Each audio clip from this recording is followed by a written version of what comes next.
We're so glad you've joined us on the ERLC podcast to explore how the Bible addresses important cultural issues pertaining to life, religious liberty, marriage and family, and human dignity, and how we can walk in wisdom for God's glory and for the flourishing of our neighbors. If you're enjoying this podcast and find it helpful, please leave a review wherever you listen. This will help more people find and benefit from what we're learning together. We are grateful for the time you take to join us for these conversations.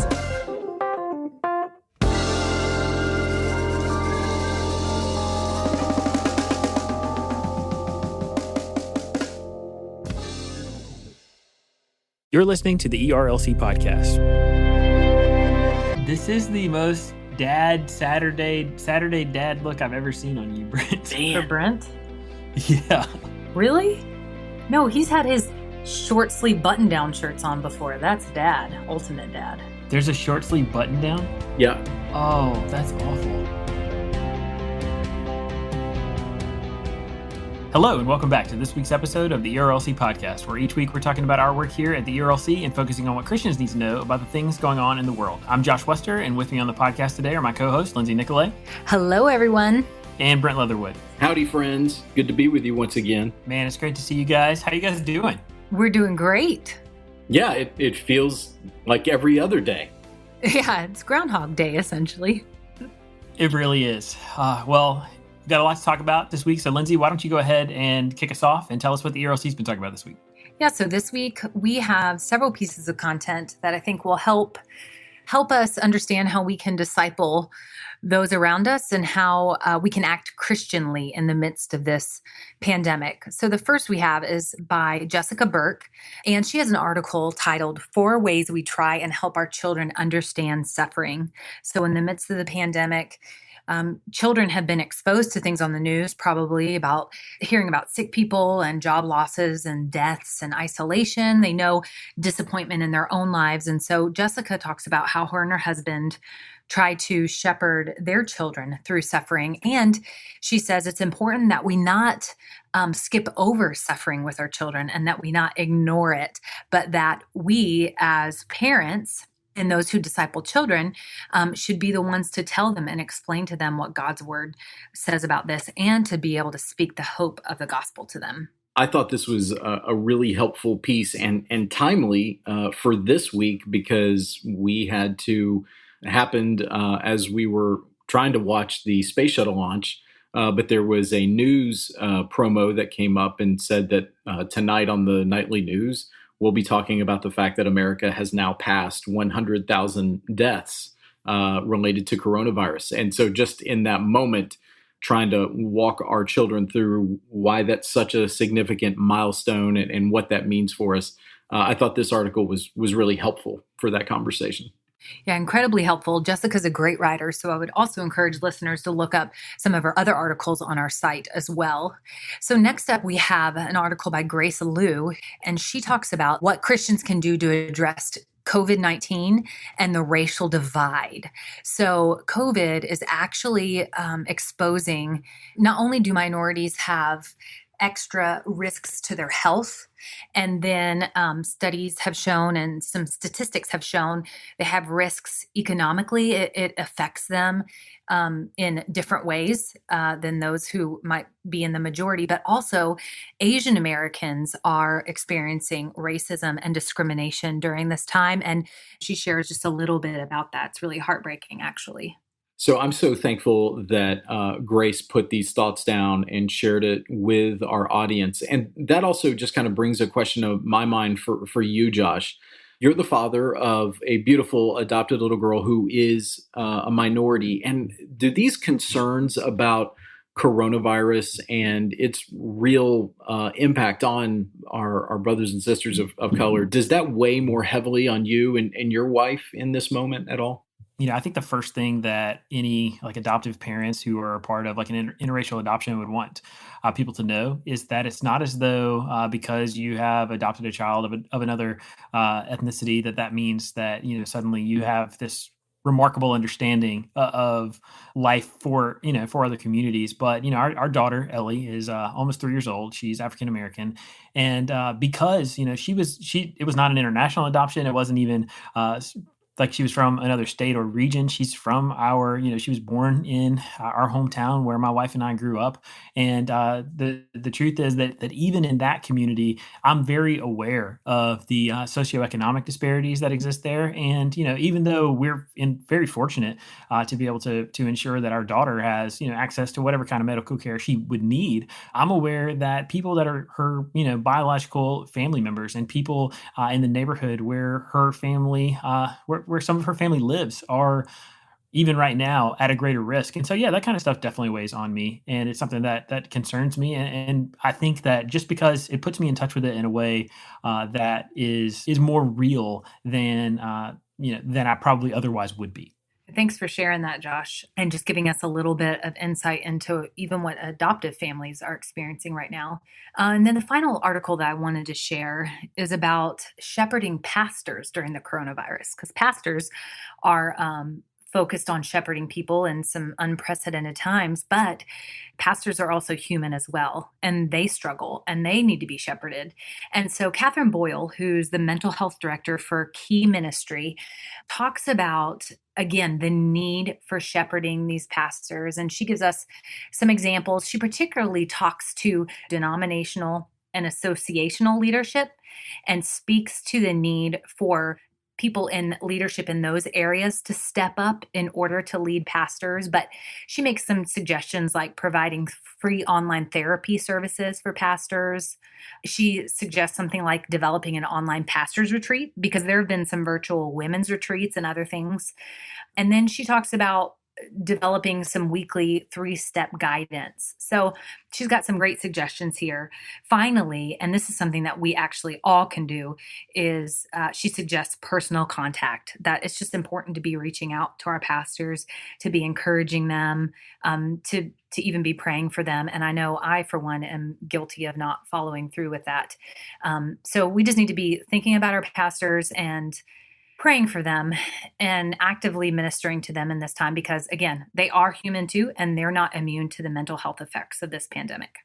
Yeah, like speaking as someone who has worked in pastoral ministry, I can say that one of the very best things that you as a church member can do for your pastors is just to let them know that you're praying for them, and feel free to ask them how they're doing. One of the things that I try to encourage fellow pastors to really embrace is just the reality that you're not doing anybody any favors when you pretend like you don't struggle with the very hard things that everyone else does.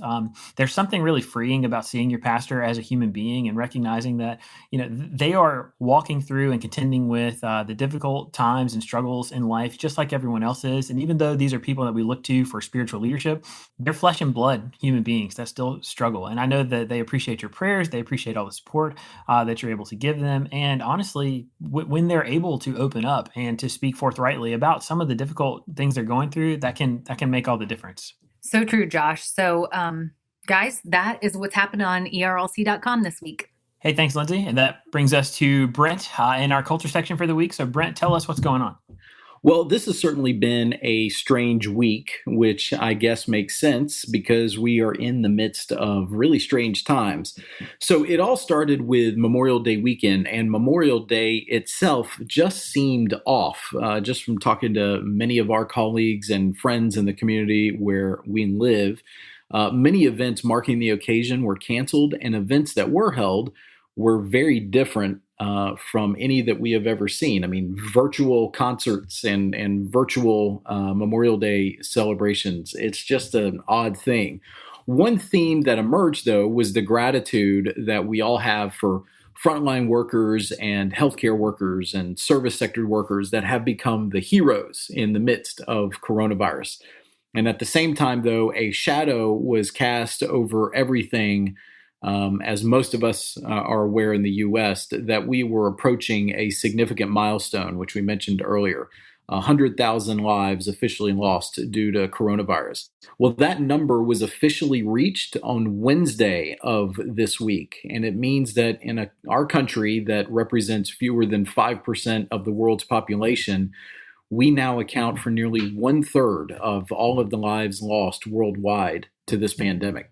Man, Brent, those numbers are staggering. We all knew that we were approaching this milestone of 100,000 lives lost, but just to see it there in context and to realize that, the United States, in terms of our death toll, represents 1/3 of the total lives lost.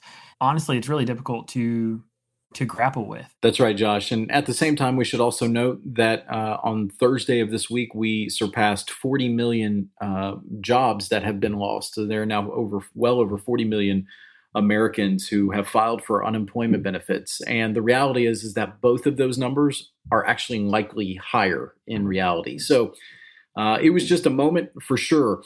The strangeness kind of continued on the international front. So the Chinese government passed a new national security law that may, in effect, allow China to exert unprecedented authority over Hong Kong. In response, our Secretary of State, Mike Pompeo, said that he certified in a message to Congress on Wednesday that Hong Kong no longer enjoys a high degree of autonomy from China, and that's a decision that could result in the loss of Hong Kong's special trading status with the United States. And it threatens their standing as an international financial hub. Okay, Brent. So for those of us who have a hard time understanding this, can you explain, was Hong Kong not its own independent entity in the first place? What is a security law? And how can China just pass one that basically controls Hong Kong? Right. So it's not really a security law. That's what the Chinese kind of propaganda is calling it, a national security law. In effect, it's actually more of a law that cracks down on free speech rights and the autonomy of Hong Kong. So when the United Kingdom handed over the area of Hong Kong to China back in 1997, as part of that handoff, it created a system that's known as one country, two systems. And what that means is you had a communist system in mainland China and a more democratic system in Hong Kong. But this law that bans sedition, secession from, and subversion of the central government in Beijing, it was introduced through a rarely used constitutional method that has raised the concerns of a lot of international watchers on this front. I mean, this is huge news on the international front. And a lot of folks are critical of it because, frankly, China is taking advantage of the fact that the rest of the world is dealing with the effects of this pandemic. Yeah, I don't want to, stray too far here, but I do want to say that just as a, I'll just call myself a freedom-loving American. I'm always fearful of the encroachment of communism, and to see China's government try to show its teeth here and exercise this opportunity to really exercise this level of control over the people of Hong Kong is deeply concerning, and it should be to people all across the world. Absolutely. And so, I mean, practically for us, we should be in prayer this upcoming week for the President of the United States, our Secretary of State, because there are some big decisions that have to be made about America's posture towards Hong Kong in light of this change. The news of the week continued with a somber note, and one that frankly is frustrating for a number of citizens of the country. So let me offer this quick warning to listeners, as we unfortunately had to do a few weeks ago along these same lines. What we're about to talk about for just the next couple minutes is going to be potentially very graphic to younger ears. And so if you are listening with children, you may want to speed ahead by just a couple minutes or ask them to leave the room. So the death of George Floyd, who is a 46-year-old man in Minneapolis, Minnesota, occurred this week. Police were called to a local store because a clerk in the store believed that Floyd was using a counterfeit bill. Video showed an arrest as it was being made, and it revealed little issues. But moments later, cell phone video picks up from where the other video left off, and it showed Floyd lying on the ground on the street with a police officer's knee to his neck for approximately 8 minutes. Floyd was seen yelling that he could not breathe, and he died shortly thereafter from the episode. The event led to the immediate termination of employment for the officers that were involved, and on Wednesday, the local mayor asked for criminal charges to be brought against the officer in the video. Protests have been sparked throughout the country because of this. Yeah, in response to the into the video and the news beginning to circulate online, Dr. Moore, the president of the ERLC, he took time to write an article just addressing this. And honestly, it's difficult even to talk about this issue because it feels like we were just here. Later in the show today, we're going to have my friend Lemanuel Williams on.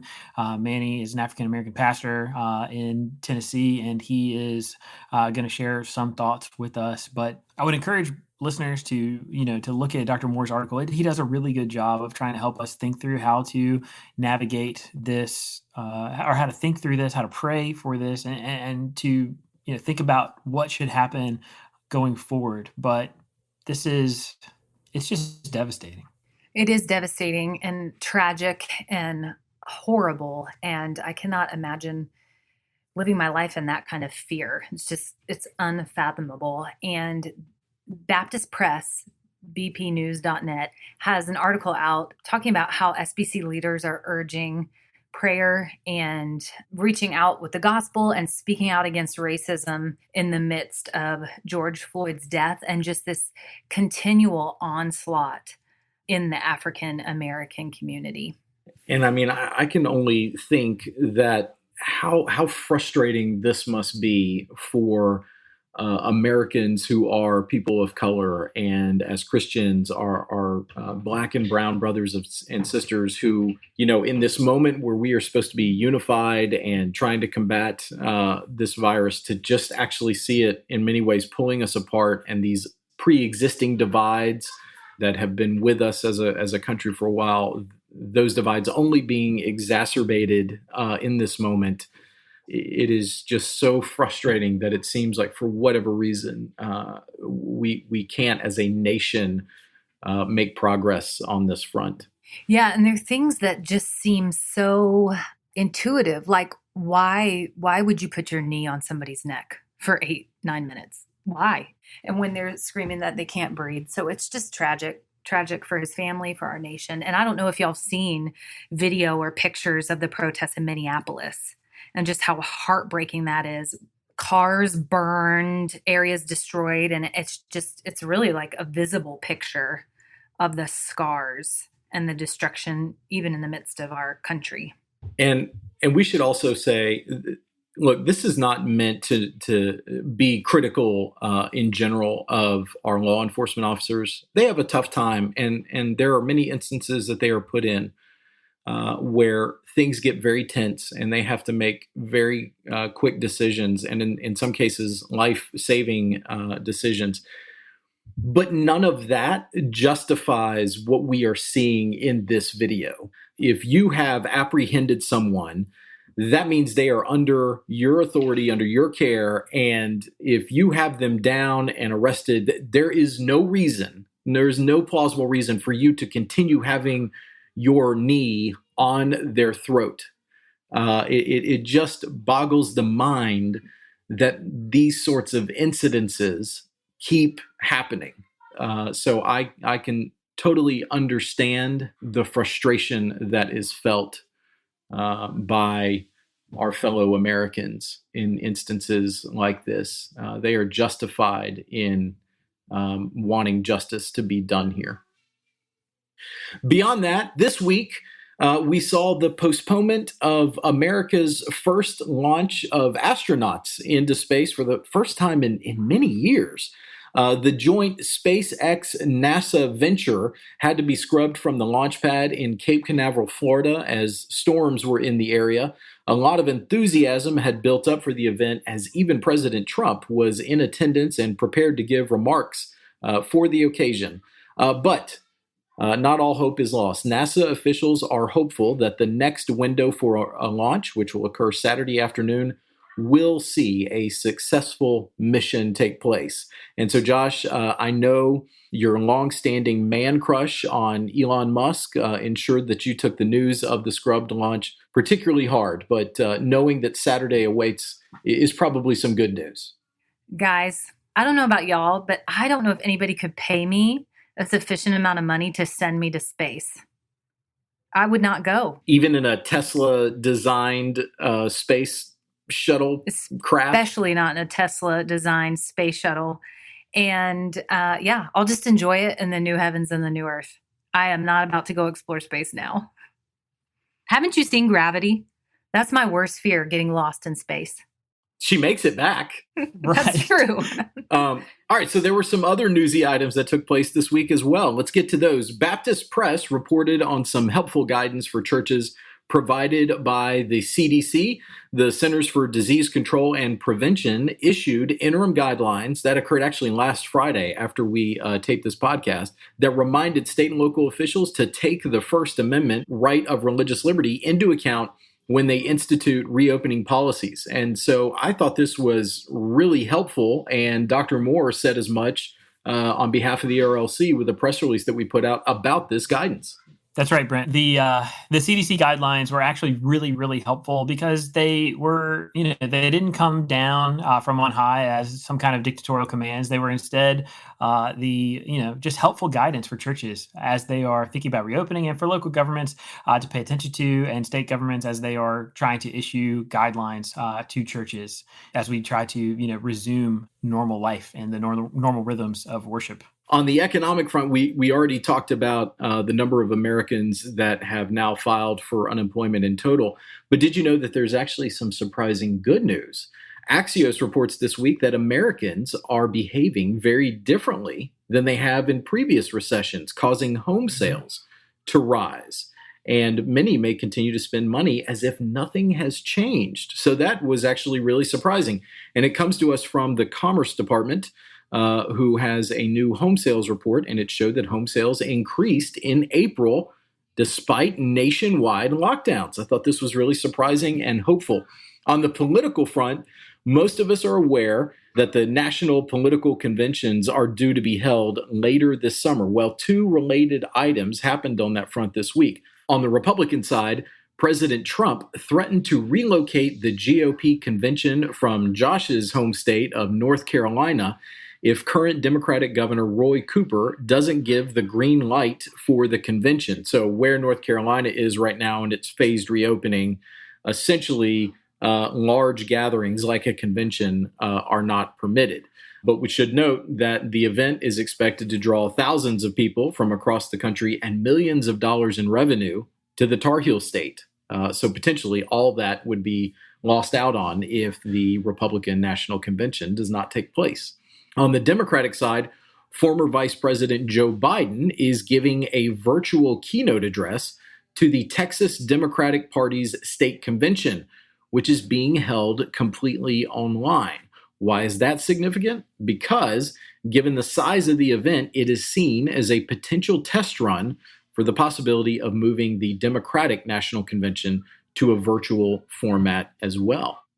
On the religious liberty front, we saw two developments this week in California and Maryland. In California, in a 2-1 decision from a federal court, it upheld the state's ban on church services, in-person church services, saying it doesn't violate the First Amendment. Under current California Governor Gavin Newsom's plan, churches would be allowed to reopen in stage 3 of the plan, as the ruling noted, saying that churches are a higher risk workplace. And on the other side of the country, in Maryland, a county has issued an executive order that outlines public health rules under which churches may reopen.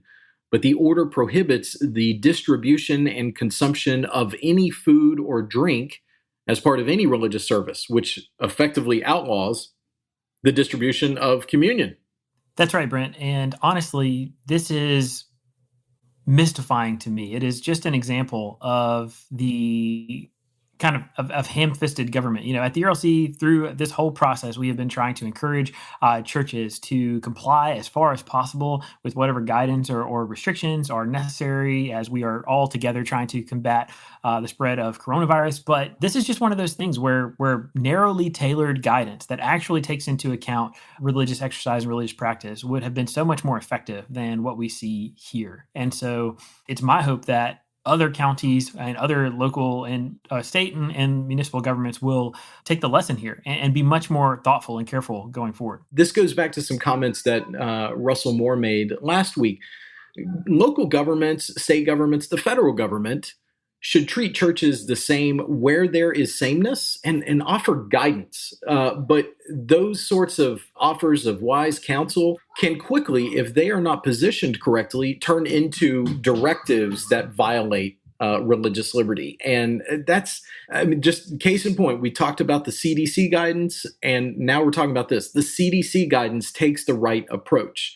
This seems to go just too far, and I doubt that a court will allow this to stand. So finally, from the world of sport, both the NHL and NBA advanced plans this week to return, with the NBA looking at the possibility of playing games at Disney's Wide World of Sports, and the NHL looking for 2 host cities where a 24-team playoff season will be played. So this is welcome news for sports fans, and we know that they're ready. Why? Because Turner Sports said that last Sunday's telecast of The Match, Champions for Charity, attracted an average of 5.8 million viewers across 4 of its networks, and said it was the most watched golf telecast in cable TV history. And it featured Tiger Woods and hometown hero in Tennessee, Peyton Manning. They beat Phil Mickelson and everybody's favorite NFL player to hate, Tom Brady, because he's overrated. And that's for you, Dean and Sarah. And it's a match that featured a lot of entertainment, a lot of entertaining shots, and they actually ended up raising over $20 million for coronavirus relief funds. And did you know that Tom Brady split his pants on TV while playing in that tournament? Well, I missed out on both of those things. I did see later Tom Brady trying to tweet his way out of the embarrassment of having split his pants on national television, which is, that's something. I mean, how do you recover from that? You wear looser pants is what you do. We will have to ask fan favorite Dean and Sarah how that's possible. All right, so Lindsay and Josh, that's your look at This Week in Culture. This episode of the ERLC podcast was sponsored by the Good Book Company, publishers of a new book called Abortion, the latest in the Talking Points series. In this short book, Dr. Lizzie Ling and Vaughn Roberts survey the Christian worldview and help us to think biblically, speak wisely, and act compassionately as we engage with the people, the questions, and the heartache surrounding abortion in a society with very different values. Dr. Lizzie Ling was a doctor for many years and worked in Africa supporting local churches as they cared for those affected by HIV/AIDS. Vaughn Roberts is a pastor and author of many books. For more information about this book, go to thegoodbook.com. That's thegoodbook.com.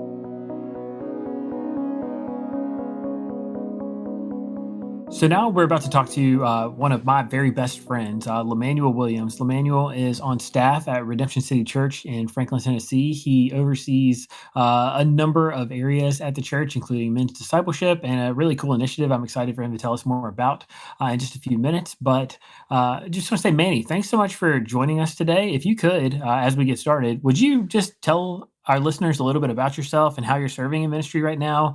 And while you're at it, go ahead and tell us one thing that God is teaching you in this season of life and ministry. Yeah. So first of all, I want to say I'm so glad to be on this podcast, especially one of my best friends here, Josh Wester. It's just an awesome honor to be here and be able to speak with you all. And then listening to the podcast, it's been great. You guys, your humor and chemistry together. And on top of that, the content is superb. So I'm glad to be here and honored to be able to contribute here and speak with you guys today. So I'm a newly married man.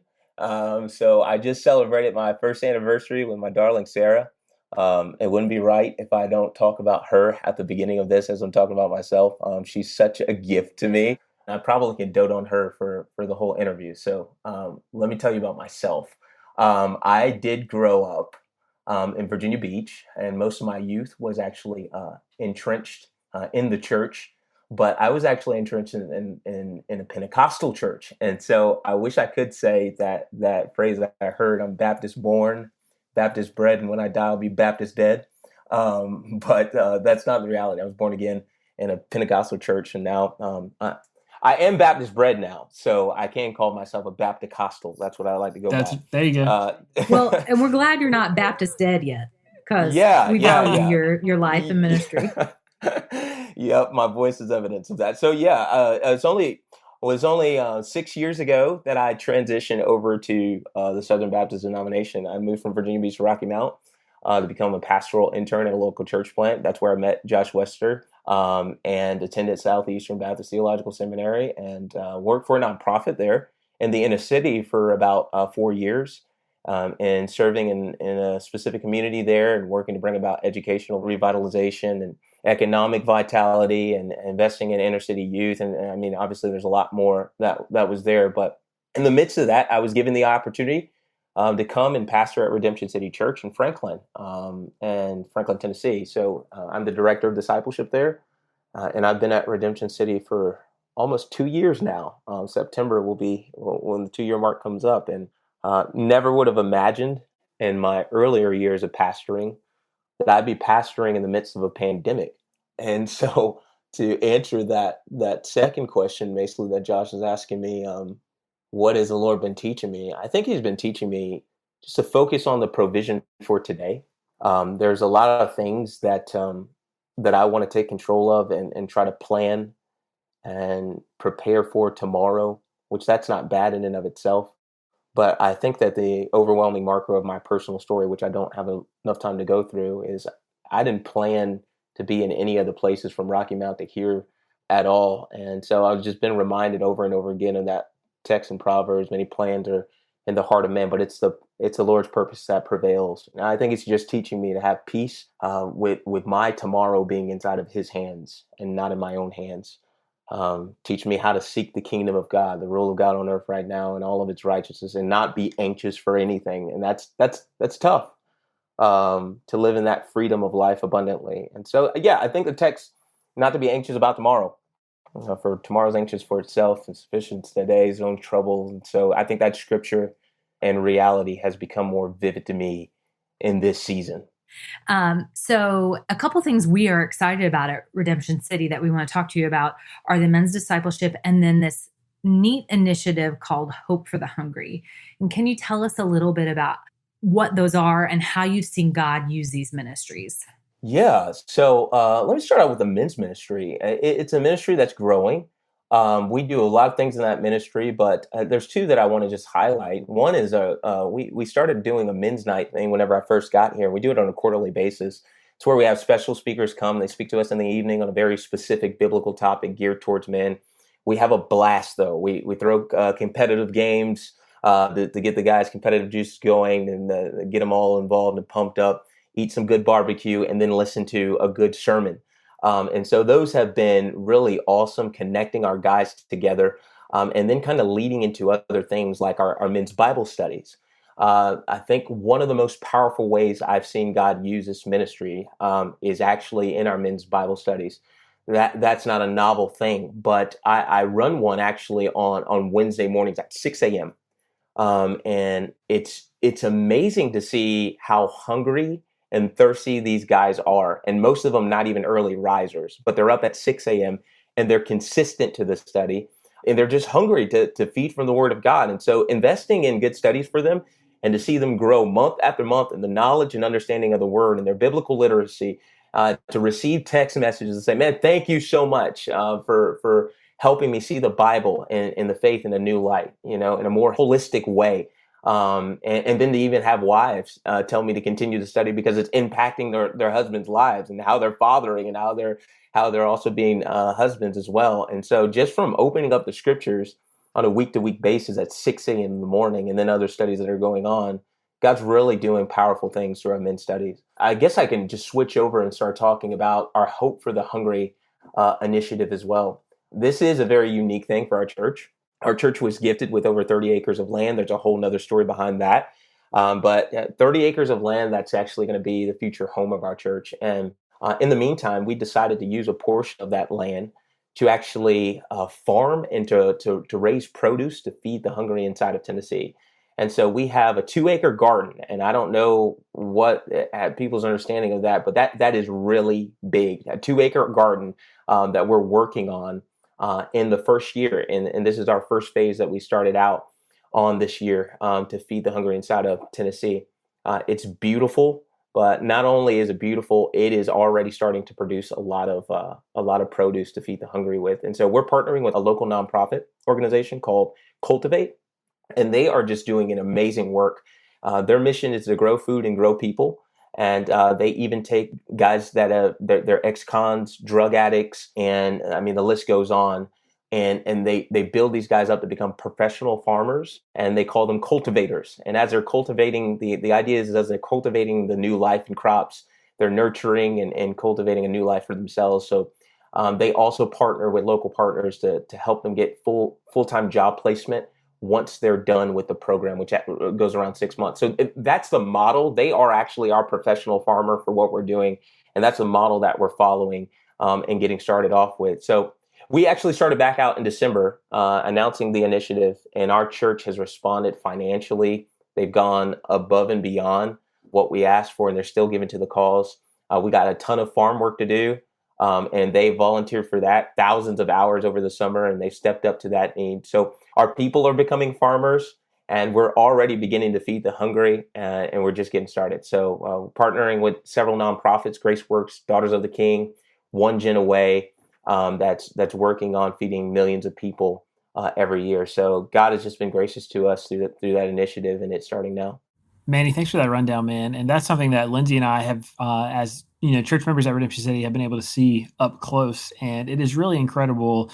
Like you said, that Hope for the Hungry initiative is one of those things that none of us could have seen coming even a couple years ago.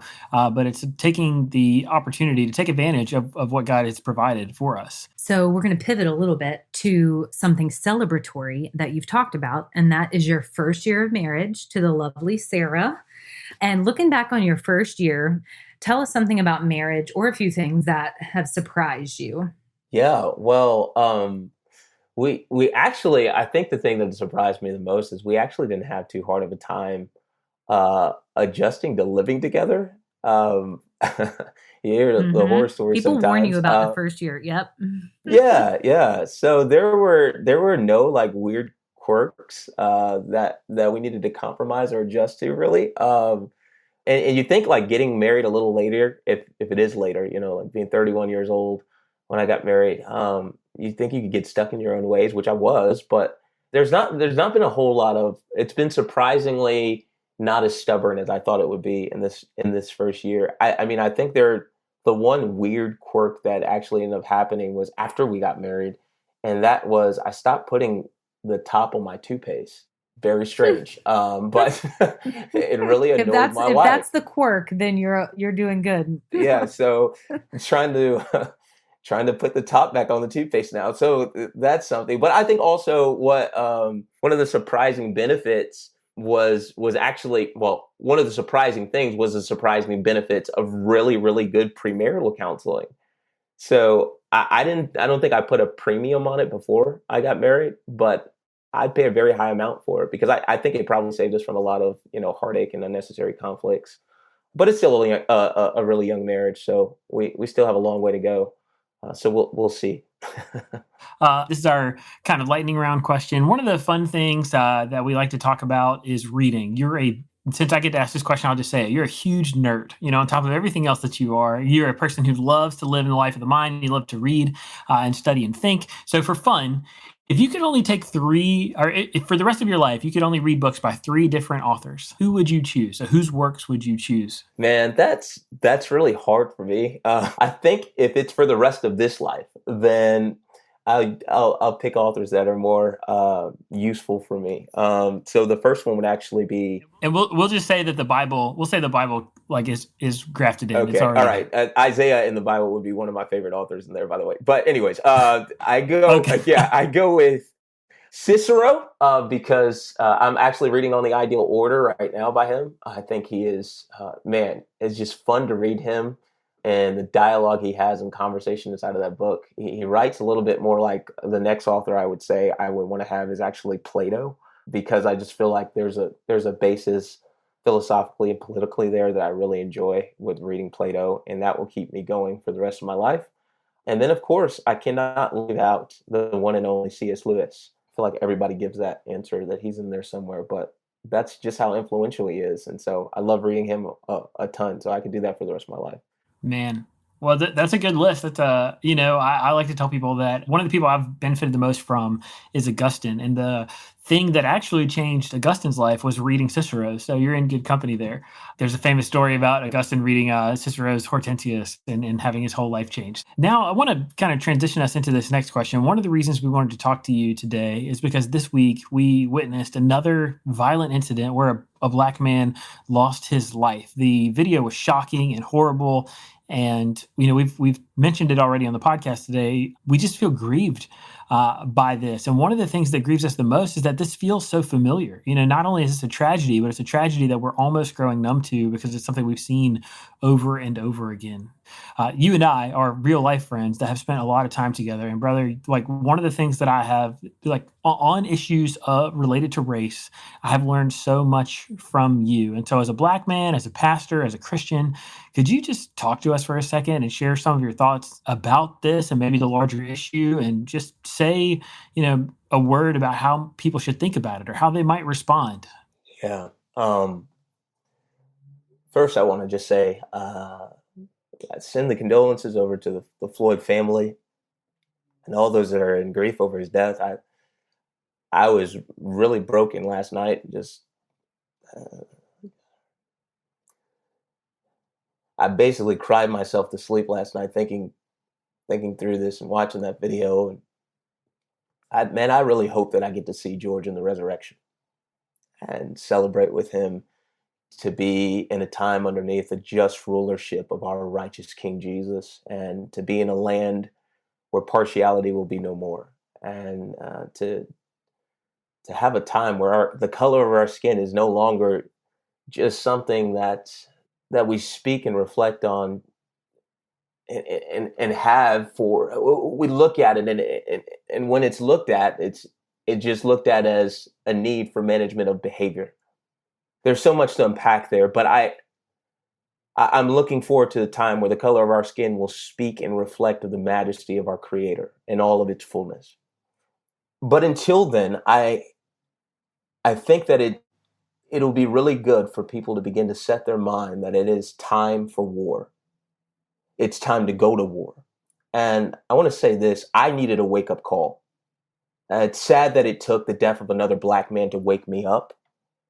And as hard as it is for me to admit that I've been asleep, especially to the racial issues and the injustices that are there, almost the past 2 years, I've almost been asleep. Not that I wasn't aware of the things, but I am a Black man in a local church, pastor, and the church that I'm in is at Franklin, Tennessee. I'm just going to put my cards on the table here.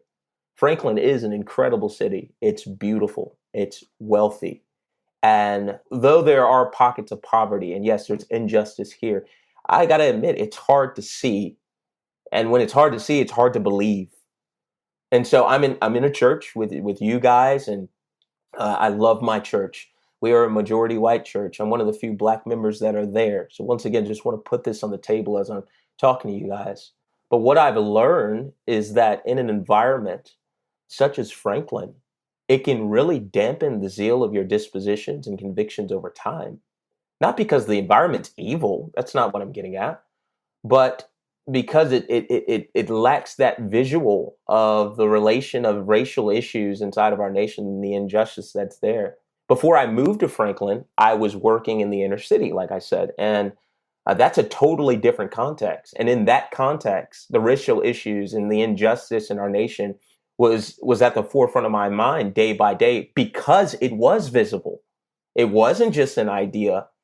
It wasn't just a bunch of scatter videos showing injustice, but on a day-to-day basis, I was witnessing the injustice in African-American lives. I was seeing what they were going through on a day-to-day basis. I was understanding their plight. So since I've moved, not blaming this on the move, but since I've moved, the conditioning of my mind has definitely changed. And I remember Brian Stevenson saying this about 3 years ago. I was in some training, and Brian Stevenson, the lawyer in the movie Just Mercy, he got up and he said, proximity is key to changing the world. And that's always stuck to me. So coming here, it definitely has, in Franklin, it's conditioned my mind to change. I haven't been as sensitive to those things, but the muscle memory is still there. And so after seeing Ahmaud's death and George's death, it's kind of like awakened me. It's jolted me back to life. And I want to say at the beginning, I want to apologize to brothers and sisters that have been in the fray. The ERLC has been on the front lines in this. But for those who are like myself, that need a wake-up call, it's time to wake up. It's time to go to war.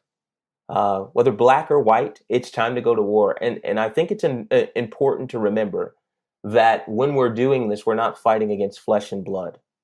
This is not merely an intellectual battle. I love intellect. It's not merely a political battle.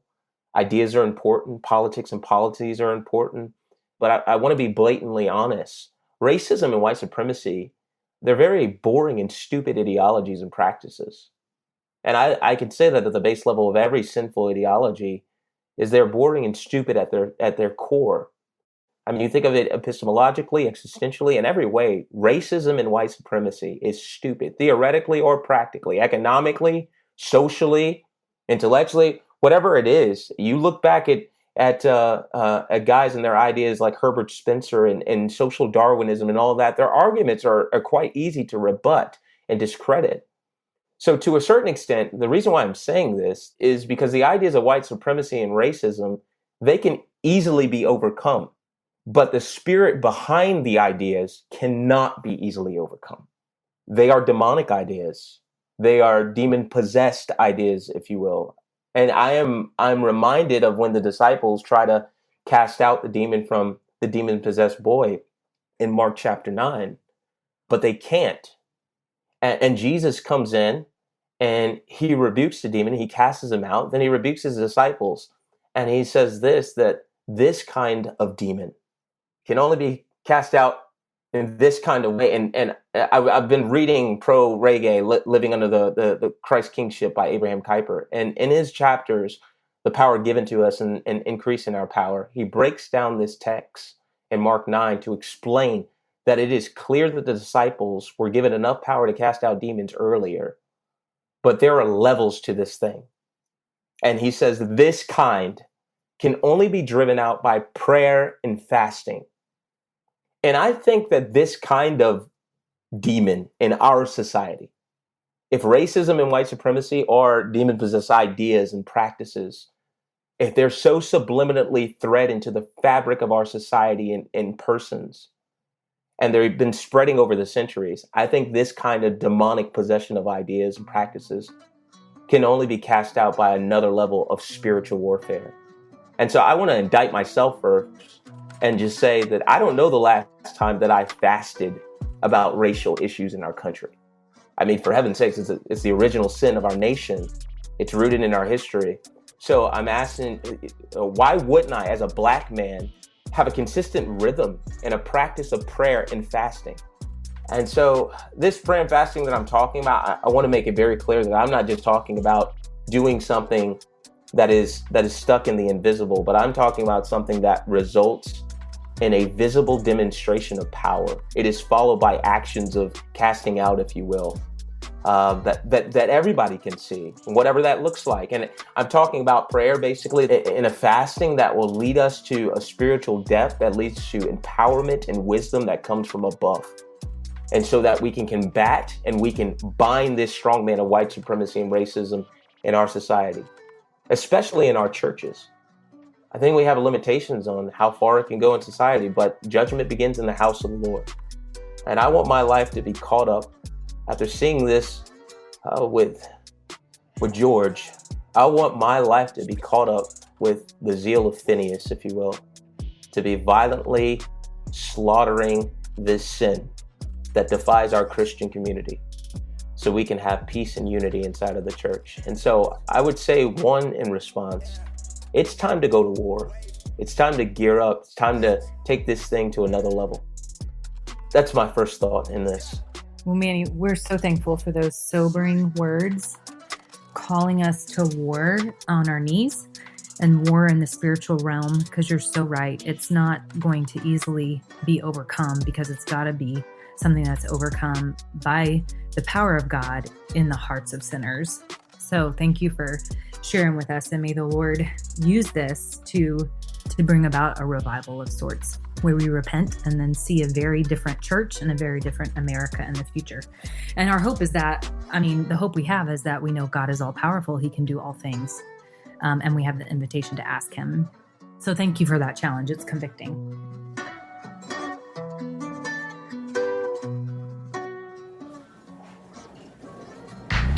So now it's time for the lunchroom, where every week we tell you the things we've been talking about with one another. So Lindsay, you're up first this week. What's on your mind? Okay, guys. So I was trying to think about what I was going to talk about, and I had mentioned the show Chosen on a previous episode, but I hadn't watched it yet, and I was asking for feedback. Well, I'm not the biggest fan of these Christian movies and shows, but again, this was really well done. Of course, they use creative license to take a look at Jesus when his ministry was starting and when he was calling the disciples.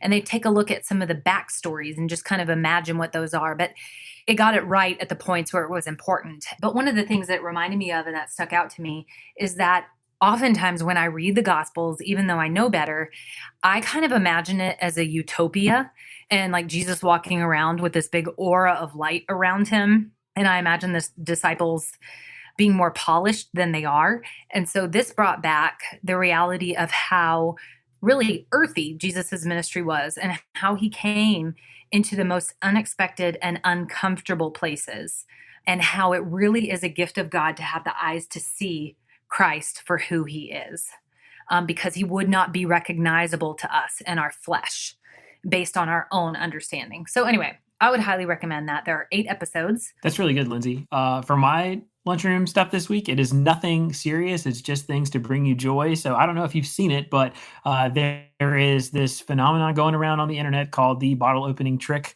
that people are doing. And literally it's just, you tap on the side of the bottle but there's all of these like montage videos that are floating around or people doing it.